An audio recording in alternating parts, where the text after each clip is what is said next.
नमस्कार विद्यार्थी मित्रांनो. मागील 2 व्हिडिओमध्ये आपण सहाय्यक कृषी अधिकारी पदाचे जे काय अगोदर पेपर झाले होते त्याचे PYQ पाहिले होते. आपण 1 ते 20 असे PYQ कंप्लीट केलेले आहेत. आता हा तिसरा दिवस आहे. यामध्ये आपण 21 ते 30 असे 10 PYQ त्यासोबत त्याचे एक्सप्लेनेशन आणि इतर कन्सेप्ट सुद्धा बघणार आहोत. तर जास्त वेळ न घालवता आपण सुरू करूया. बघा, propagation of plants through tissue culture is non as. Propagation of plant जे आहे टिश्यू कल्चर थ्रू करतात त्याला काय असं म्हणतात? Micro propagation, layering, grafting, budding. पाठीमागच्या लेक्चरमध्ये आपण पाहिलं होतं, जे टिश्यू कल्चर थ्रू प्रोपगेशन करतात त्याला मायक्रो प्रोपगेशन असं म्हणतात. आता बायोटेक्नॉलॉजी तुम्ही हा शब्द ऐकला असेल, बायोटेक, बरोबर. तर त्यामध्ये ह्या 2 कन्सेप्ट असतात. टिश्यूचा यूज करून जे प्लांट्स तयार करतात त्याला आपण या पद्धतीने पाहिलं तुम्ही इथं मायक्रो प्रोपगेशन म्हणतात. पण बायोटेक्नॉलॉजीमध्ये 2 गोष्टी असतात. एक असतं टिश्यू कल्चर आणि दुसरं असतं जेनेटिक इंजिनिअरिंग.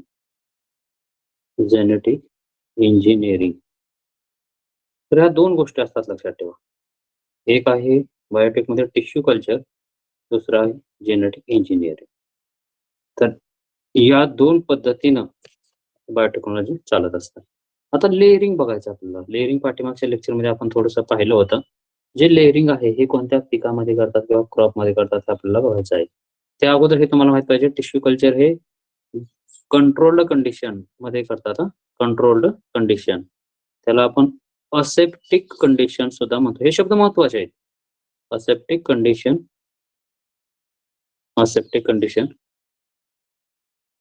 त्याचबरोबर स्टराईल कंडिशन सुद्धा म्हणतात. Sterile condition. ओके. यामध्ये काय वापरतात? एक तर शूट्स वापरतात. शूट्स, त्यांचे टिप्स वापरतात, शूट टिप्स किंवा मेरिस्टेम किंवा नोड्स वापरतात. नोड्स. हे झालं टिश्यू कल्चर. अजून एक क्वेश्चन खूप विचारतात, प्रत्येक एक्झाम मध्ये असतो. जे व्हायरस फ्री प्लांट तयार करायचा असेल, व्हायरस फ्री प्लांट, तर कोणती मेथड वापरतात व्हायरस फ्री प्लांटसाठी? तर अँथर कल्चर वापरतात. लक्षात ठेवा, अँथर कल्चर. म्हणजे यामध्ये अँथर वापरतात. अँथर कल्चर ही माहिती असू द्या तुम्हाला. आता लेअरिंग बघूया. लेअरिंग म्हणजे काय? ही काय conventional vegetative method of propagation आहे. यामध्ये आपण काय करतो, रूट्स आर इंडस्ड ऑन स्टेम. स्टेमवरती जे असतील रूट्स आणले जातात. लक्षात ठेवा, स्टेम रिमेन्स अटॅच्ड असतं प्लांटला. अशा पद्धतीनं बुटिकलम सुद्धा याचाच प्रकार आहे. हे लेअरिंग वगैरे तुम्ही पाहिलं असेल, हे पोमोग्रानेट मध्ये करतात. ओके. त्यानंतर आहे ग्राफ्टिंग. आता ग्राफ्टिंग जे असेल यामध्ये 2 पार्ट असतात. एक असतं रूटस्टॉक. आता जो रूटस्टॉक आणि दुसरा जो तुम्ही पार्ट याच्यावरती बसवणार आहात किंवा पार्ट यूज करता त्याला सायन असं म्हणतात. सायन म्हणजे दुसरा पार्ट तुम्ही यूज करता. ग्राफ्टिंग बद्दल पाहतोय. जर याच्यामध्ये आता तुमच्या एक्झामच्या दृष्टिकोनातून ग्रेप जर विचारलं, ग्रेप मध्ये महत्वाचा रूटस्टॉक कुठला वापरतात? तर डॉगरीज. विचारण्यासारखं आहे.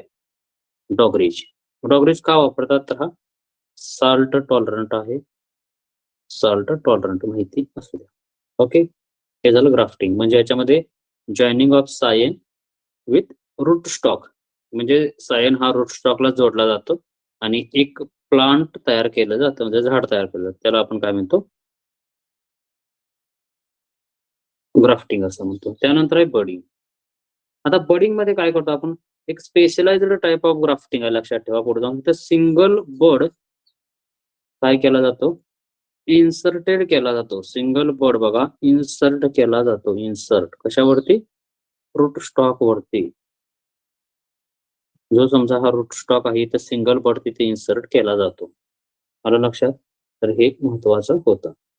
त्यानंतर आता पुढे बघूया. Growing of plants without soil using nutrient rich water is called as. त्याला आपण काय म्हणतो? Aeroponics, hydroponics, stratification, व्हर्नलायझेशन.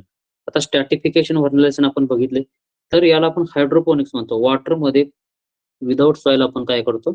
Nutrient rich water मध्ये आपण प्रोपगेशन करतोय अशा पद्धतीने. आणि अजून एक असतं बघा, हायड्रोपोनिक्स झालं cultivation of plants without soil झालं. विदाउट सॉइल आहे, सॉइल नाही इथं, न्यूट्रिएंट रिच आपण तिथं प्रोव्हाइड केलेलं आहे. आता एरोपोनिक्स. एरोपोनिक्स म्हणजे काय असतं बघा. या ठिकाणी प्लांट्स ग्रो विदाउट सॉइल आहे, म्हणजे आपण माती विरहित प्लांटचे ग्रो करतो. आणि ह्याचे जे रूट्स असतात, the plants they root suspended, म्हणजे रूट्स हे बघा सस्पेंड असतात कुठं, एअरमध्ये, म्हणजे हवेमध्ये असतं, त्याला एरोपोनिक्स असं म्हणतो. आणि न्यूट्रिएंट सप्लाइड कशाने करतात मग, फाईन न्यूट्रिएंट मिस्ट, म्हणजे स्प्रे केला जातो न्यूट्रिएंटचा.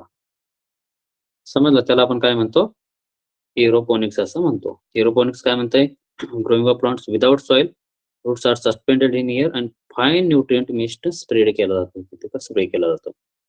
आता हायड्रोपोनिक्स बघितलं आपण.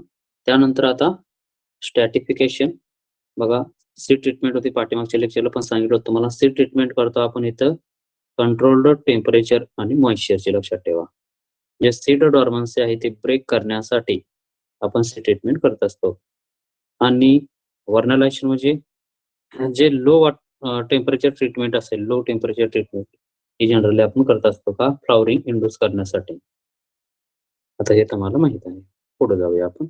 आता Assam silk is known as, बघा आसाम सिल्कला काय म्हणतात, तर इरी आहे, टसार आहे, मुगा आणि मलबरी. तर सगळ्यांना माहिती आहे आसाम सिल्कला आपण मुगा असं म्हणतोय बघा, इथे दिलेलं आहे. हे आसाम सिल्क किंवा मुगा सिल्क आहे. आता ही मुगा सिल्क कुठं आहे, ह्याच्यावरती बरेच क्वेश्चन तयार होतात. ही मुगा सिल्क जे आहे, मुगा सिल्क हे फेमस कोणत्या रिजन मध्ये आहे, तर आसाम मध्ये आहे, लक्षात ठेवा. एक क्वेश्चन असा एक होतो, आसाम. आणि हे जो असेल गोल्डन येलो कलरचा असतो बरं का, जास्त लस्टर म्हणजे चमकणारी चकाकी वगैरे असते, जास्त ड्युरेबिलिटी आहे, म्हणजे जास्त काळ ठेवतात त्याला, गोल्डन येलो. हे विचारतात, कलर सुद्धा विचारले आहेत क्वेश्चन. नंतर ड्युरेबिलिटी आहे, जास्त कालावधीपर्यंत आपण टिकवून ठेवू शकतो, आणि चकाकी पण आहे, लस्ट्रे पण आहे. आता इरी, इरी जे आहे ना, हे नॉन मलबरी सिल्क आहे. मग हे कशावरती असतं, तर कॅस्टर लिव्ज वरती फीड करतं, लक्षात ठेवा. कॅस्टर लिव्ज वरती. हे कुठं असतं, नॉर्थ ईस्टर्न इंडिया, यानी इंडिया तिकडच आहे हे पण, नॉर्दर्न ईस्टर्न इंडियामध्ये पर्टिक्युलर असोसिएटेड आहे. आता टसार, टसार जे आहे ना, हे झालं मुगा वगैरे बघितलं आपण. आता टसार बघूया. टसार जे आहे ते नॉन मलबरी सिल्क आहे. हे अँथेरिया पासच्या स्पेसिस वापरले जातात, ते अँथेरिया स्पेसिस वापरले जाते, लक्षात असू द्या. आणि मुगा आपल्याला माहित आहे आसाम मध्ये आहे. आणि शेवटी मलबरी जे आहे याच्यापासून, मलबरी लिव्ज पासून सुद्धा आपण सिल्क प्रोड्यूस करतो, लक्षात असू द्या तुम्हाला. मलबरी पासून गोल्डन सिल्क जर विचारलं तर कुठला आहे, मुगा गोल्डन कलर सांगितलं तुम्हाला. हे एवढंच महत्वाचं आहे, बाकी पुढे येऊन जाईल तेव्हा आपण डिटेल मध्ये बघूया. आता पुढचा क्वेश्चन बघा, महत्वाचा आहे. Marginal farmers has an operational land holding of, समजा की तुमच्याकडे मार्जिनल फार्मर आहे, त्याची लँड होल्डिंग किती आहे, 1 ते 2 हेक्टर, 2 ते 4, 4 ते 10 आणि लेस देन 1. मार्जिनल विचारलेला आहे, तर शेवटचा पर्याय लक्षात ठेवा, मुद्दाम शेवटी आन्सर दिलेला आहे. म्हणजे मार्जिनल फार्मर ज्याची लँड होल्डिंग ही 1 हेक्टर पेक्षा कमी आहे, त्याला आपण मार्जिनल म्हणतो. अत्यल्प उधारक, अल्प उधारक पेक्षा पण कमी झाला, लक्षात ठेवा. मग आपण आता कॅटेगराईज करू बघा. पहिल्यांदा स्मॉल फार्मर्स कॅटेगरीज करू, म्हणजे तुम्हाला ह्याच्यावरती क्वेश्चन असतोच एक्झाम मध्ये बऱ्यापैकी. या जर यावर्षी कृषी सेवकला येऊ शकतो. सेमी मीडियम फार्मर्स, त्यानंतर आहे मीडियम, त्यानंतर आपण इथे एक राहून गेलो मार्जिनल, आणि बिग फार्मर. ओके, हे 2 झालं, 3, 4 आणि 5. ओके, बिग फार्मर शेवटी. मार्जिनलचं बघितलं, लेस देन 1 हेक्टर, 1 हेक्टर पेक्षा जर लँड होल्डिंग कमी असेल तर तो झाला मार्जिनल. ओके, मार्जिनलची किती, लेस देन 1 हेक्टर. त्यानंतर स्मॉल फार्मर बघा, 1 ते 2 हेक्टर पर्यंत जर जमीन असेल तर त्याला आपण स्मॉल फार्मर म्हणतो. आता 1 हेक्टर म्हणजे समजून घ्या पहिला, 2.5 एकर, लक्षात असू द्या, 2.5 एकर. 1 हेक्टर म्हणजे 2.5 एकर. 1 हेक्टर म्हणजे 2.5 एकर, म्हणजे 100 गुंठे किंवा 100 आर म्हणतात त्याला, गुंठा म्हणतात. ओके, आणि 1 एकर म्हणजे किती झालं, 40 गुंठा किंवा 40 आर. हे माहिती असू द्या, हे पण विचारलं आहे. आता बघितलं पहिल्यांदाच मार्जिनल फार्मर लेस देन 1 हेक्टर. स्मॉल फार्मर 1 ते 2 हेक्टर, 2 ते 4 हेक्टर पर्यंत सेमी मीडियम फार्मर असतात. 2 ते 4 hectare semi medium farmer. Medium किती 4 ते 10 हेक्टर पर्यंत मीडियम, आणि 10 हेक्टर पेक्षा जर जास्त असतील तर ते बिग फार्मर झाले. मोठा शेतकरी किती असतो? 10 हेक्टर पेक्षा जास्त.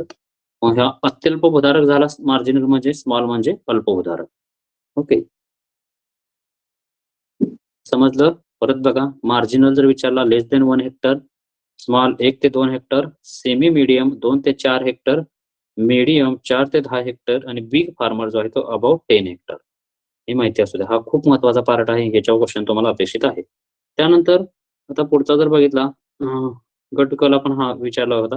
Which monsoon is beneficial for Indian farmers according to the this data, किंवा हे PYQ मध्ये दिलेलं आहे असं म्हणायचं आहे त्यांना. तर south west monsoon, north east winter monsoon, local monsoon. तर याचं साऊथ वेस्ट मान्सून आहे लक्षात ठेवा, कारण 75% मान्सून हा साऊथ वेस्ट पासून पडतो. आपण बघितलंय अशा पद्धतीनं ही अरेबियन सी आहे आणि ही बे ऑफ बेंगाल आहे. ओके, अरबी समुद्र आणि बंगालचा उपसागर, आणि इकडं इंडियन ओशन म्हणजे हिंदी महासागर, श्रीलंका. अशा पद्धतीने हे पाऊस पडत असतो आपल्याला घाट माथ्यावरून. इकडे आपल्याला पूर्ण भारतभर पाऊस पडतो. हे झाला साऊथ वेस्ट मान्सून. आणि परत परतीचा पाऊस येतो तो नॉर्थ ईस्ट मान्सून. हा फक्त तमिळनाडूच्या आणि केरळाच्या काही भागात पडतो, लक्षात असू द्या. मग आता आपल्याला काय बघायचं आहे, तर इंडियन फार्मरसाठी कुठला जास्त मान्सून आहे. मेजर ऍग्रिकल्चर जे असेल डिपेंड आहे साऊथ वेस्ट मान्सून वरती डिपेंड आहे. आता नॉर्थ ईस्ट बघितलं आपण, जे तमिळनाडूचा काही पार्ट आहे, जो साऊदर्न इंडिया आहे, म्हणजे दक्षिण भारत म्हणतो, त्या ठिकाणी फक्त पडतो. विंटर हे जे असेल किंवा हे काही मेजर मान्सून किंवा हे जनरल मान्सून आपण कन्सिडर करत नाही. साऊथ वेस्ट मान्सून जे असेल ते खरीप क्रॉपसाठी लागते, हे पण माहिती असू द्या. खरीप क्रॉपसाठी. नॉर्थ ईस्ट मान्सून जास्त परतीचा पाऊस सुद्धा म्हणतो आपण, ते रब्बीला आपण प्रेफर करू शकतो. Which sprayer is most commonly used by farmers. Farmers कोणता स्प्रेअर हा जास्त प्रमाणात यूज करतात? फूट स्प्रेअर आहे, नॅपसॅक, रॉकर आणि पॉवर.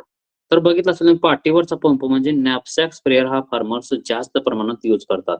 का बरं? कारण ते ऑपरेटिंग करण्यासाठी पोर्टेबल आहे, चार्जिंग वरती तुम्हाला भेटतो, डबल बॅटरी सिंगल बॅटरी सुद्धा त्याच्यामध्ये आहे, पोर्टेबल आहे तो. एकासाठी इन्सेक्टिसाइड अप्लाय करण्यासाठी, इन्सेक्टिसाइड, त्यानंतर फंगीसाइड अप्लाय करण्यासाठी, हर्बिसाइड असेल अप्लाय करण्यासाठी, किंवा अदर कोणते केमिकल्स असतील, ह्या सगळ्यासाठी आपण जनरली वापरत असतो. कॅरी करण्यासाठी सोपा आहे. नंतर फूट स्प्रेअर वगैरे आता बंद झालेले आहेत वापरायला. पॉवर स्प्रेअर जो आहे तो लार्ज स्केल जर तुम्हाला फवारायचा असेल लार्ज स्केल एरियावरती, तर त्यामध्ये वापरलं जातं. आणि ही पंपिंग किंवा रॉकर स्प्रे पण असतो, तो पण मोस्टली आता वापरत नाही. डस्टिंगसाठी वगैरे वापरतात ते, डस्टर म्हणून वगैरे. Approximately how much rice can be obtained from 100 kg of paddy. म्हणजे 100 किलो पॅडी आपल्याकडे आहे, तर त्याच्यापासून भात किती मिळतो, किंवा जे साळी म्हणतो आपण, याला साळी म्हणतात, ह्या साळी 100 किलो साळीपासून किती भात भेटतो, किंवा किती टक्के भात भेटतो असं म्हणायचं आहे. 50 ते 55, 60 ते 62, 67 ते 68, 80 ते 85.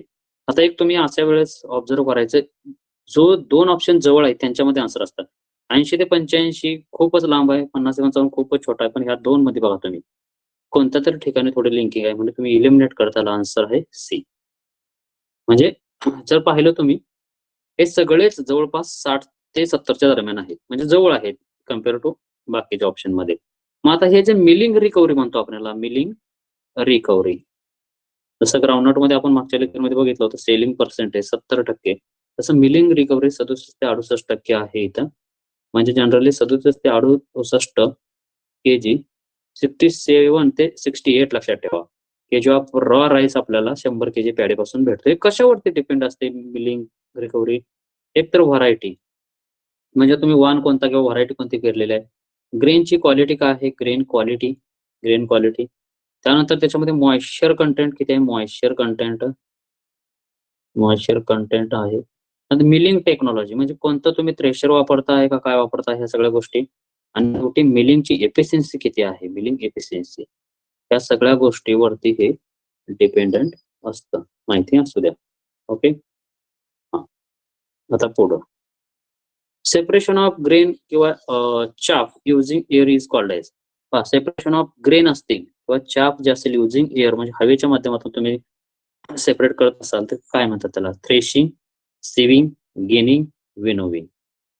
तर याचा आन्सर बघा, ग्रेन चाप तुम्ही हवेच्या माध्यमातून करता हे बघितलं असं फननी म्हणजे विनोविंग असं म्हणतात. आता थ्रेशिंग म्हणजे काय मग? यामध्ये काय केलं जातं? सेपरेटिंग ग्रेन्स, जे ग्रेन्स असतील किंवा जे दाणे आहेत ते सेपरेट केले जातात. Separating grains from harvested plant material. जे हार्वेस्टेड प्लांट आहे किंवा प्लांट मटेरियल आहे त्याच्यापासून ग्रेन हे सेपरेट केले जातात. त्याला आपण थ्रेशिंग असं म्हणतो. ओके. त्यानंतर सिविंग काय केलं जातं?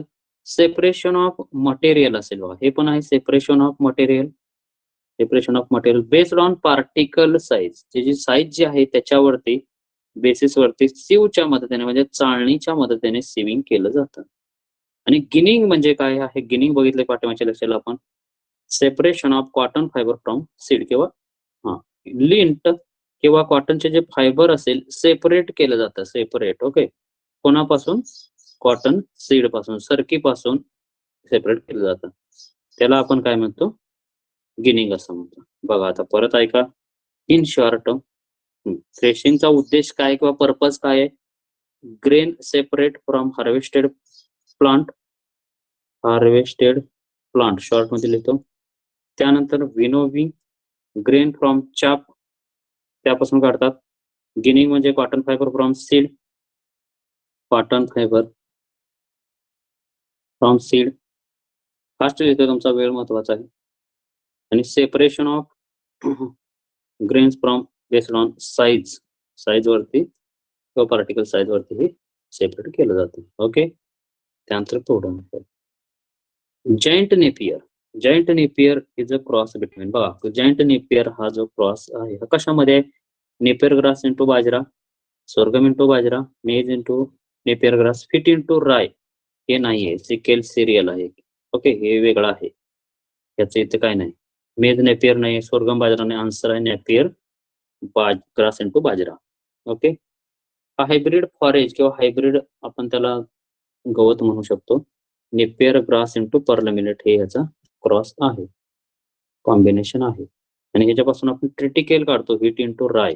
आपल्याला माहित आहे सिकेल सिरियल म्हणतात. व्हीट इंटू राय ह्यापासून ट्रिटिकेल आपण काढतो किंवा ते बनवतो, व्हीट इंटू राय. ते पण महत्वाचं आहे, ते पण विचारलेलं आहे. त्यानंतर इन्फ्लोरसन्स ऑफ शुगर केन. शुगर केनच्या इन्फ्लोरसन्सला काय म्हणतात? टॅसल, एरो, इयर, स्पाइक. त्याला एरो म्हणतात, लक्षात ठेवा. फुल पॅनिकल सुद्धा म्हणतात. एरो आहे, ऊसाचा तुरा आहे, बघितलं तुम्ही या ठिकाणी एरो. त्यानंतर टॅसल. मग आता हे टॅसल किंवा ह्याला एरो हेड पण म्हणतात ना. एरो हेड सुद्धा म्हणतात. आता टॅसल बघा, टॅसल कोणामध्ये असतं? हे मेज मध्ये असतं. मेज मध्ये टॅसल आणि कॉब असतो तिथे. सिल्किंग असतं, सिल्किंग आणि टॅसल. तर यामध्ये एक विचारतात आधी कोण येतं? तर टॅसल अगोदर येतो, म्हणजे मक्याला तुरा अगोदर येतो. फर्स्ट तुरा येतो, त्यानंतर तिथं केस म्हणजे ज्या सिल्क येतात, लक्षात ठेवा. त्यापासून कॉब वगैरे बनत असतो. हे झालं टॅसल. एरो बघितला आपण, एरो किंवा एरो हेड शुगर केन मध्ये. त्यानंतर इयर किंवा कॉब जे आहे हे मक्यामध्ये असतं. इयर और कॉब म्हणतात त्याला. मका, मेज. आणि स्पाइक हे जनरली आपण बघितले बऱ्याच ह्याच्यामध्ये आपल्याला पाहायला भेटतं. पीठ वगैरे असते. आणि राईस मध्ये पॅनिकल असतं. राईस मध्ये आपल्याला पॅनिकल पाहायला भेटतं. ओके. तर हे शॉर्ट आपण या ठिकाणी इन्फॉर्मेशन बघितलेली आहे. तर आपण बघूया. ओके, जस्ट रिव्हिजन करूया. बघा, एकदम शॉर्ट मध्ये टिश्यू कल्चर मायक्रो प्रोपगेशन साठी वापरतात. 10च्या 10 क्वेश्चन आपण रिवाइज करून घेऊ एकदा. त्यानंतर न्यूट्रियंट वॉटर आपण कशासाठी वापरलं होतं? हायड्रोपोनिक्स. नंतर आसाम मध्ये कुठले होतं? सिल्को, मोगा सिल्को, गोल्डन येलो. मार्जिनल फार्मरची लँड साईज किती होती? Less than 1 hectare. 1 hectare. Okay. त्यानंतर इंडियन ऍग्रिकल्चरला साऊथ वेस्ट मान्सून महत्वाचा आहे. South west monsoon. त्यानंतर अजून काय बघितलं होतं आपण? कॉमन स्प्रेअर कुठला आहे? नॅपसॅक आहे, नॅपसॅक. मी फास्ट मध्ये लिहितोय, वेळ नको तुमचा वाया घालवायला. 100 kg पॅडी कितीपासून? 67 ते 68% साधारणतः त्याच्यामध्ये रिकव्हरी आहे. एअर सेपरेशन करतो आपण, मी त्याला विनोविंग म्हणतो, विनोविंग. त्यानंतर अजून एक बघितलं होतं बघा, हायब्रिड किंवा जॉईंट नॅपियर म्हणून आपण, जॉईंट नेपियर, जॉईंट नेपियर. त्यामध्ये काय? नेपियर इंटू बाजरा, बाजरा. आणि शेवटी इंट्रोडक्शन ऑफ शुगर केन, त्याला आपण एरो म्हणतोय. तर हे जनरली आपण काही क्वेश्चन्स बघितले होते. तर तुम्हाला ही जर सिरीज कंटिन्यू करायची चांगली वाटत असेल तर कमेंट बॉक्समध्ये टाका नेक्स्ट पार्ट प्लीज. जर कमेंट बॉक्समध्ये जास्त जर कमेंट्स आल्या तर पुढचा पार्ट आपण अपलोड करूया. थँक्यू.